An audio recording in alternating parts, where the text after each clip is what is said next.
Perkenalkan, nama saya Afrida Syotang, NIM 20059001. Baiklah, di sini saya akan menjelaskan tentang komunikasi bisnis.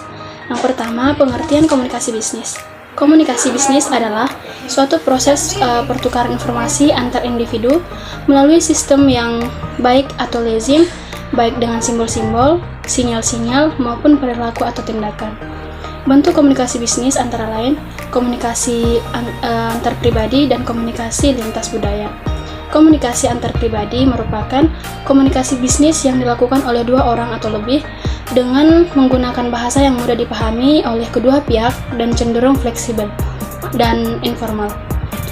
Kemudian, komunikasi lintas budaya merupakan bentuk komunikasi yang dilakukan antar dua orang atau lebih yang masing-masing memiliki budaya yang berbeda karena perbedaan geografis tempat tinggal. Jadi, komunikasi bisnis adalah suatu komunikasi yang digunakan di dunia bisnis yang mencangkup verbal dan non-verbal untuk mencapai tujuan tertentu. Yang kedua, bentuk dasar komunikasi bisnis.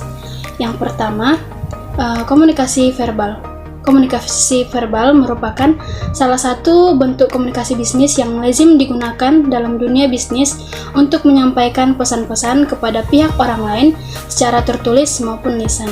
Penyampaian pesan bisnis dapat dilakukan secara tertulis ataupun lisan, sedangkan penerimaan pesan bisnis dapat dilakukan melalui bacaan dan pendengaran. Dan kedua, komunikasi nonverbal. Komunikasi nonverbal merupakan salah satu komunikasi yang menggunakan bahasa isyarat, ekspresi wajah, sandi, simbol-simbol, warna, dan intonasi nada. Bentuk komunikasi nonverbal memiliki sifat yang kurang terstruktur sehingga sulit dipelajari. Pentingnya komunikasi nonverbal. Komunikasi nonverbal penting artinya terutama dalam menyampaikan perasaan dan emosi, mendeteksi kecurangan dan kejujuran, serta sifat yang efisien. Tujuan komunikasi nonverbal. Tujuannya yang pertama, memberikan informasi. Kedua, mengatur alur suatu percakapan. Ketiga, mengekspresikan emosi.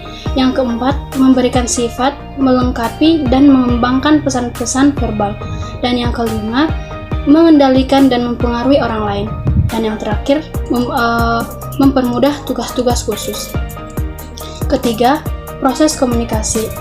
Proses komunikasi terdiri atas 6 tahap. Yang pertama, pengirim mengubah ide menjadi suatu pesan. Yang kedua, pengirim menyampaikan pesan. Yang ketiga, penerima pesan. Yang kelima, menerima dan memberikan tanggapan. Dan yang keenam, mengirim umpan balik kepada pengirim.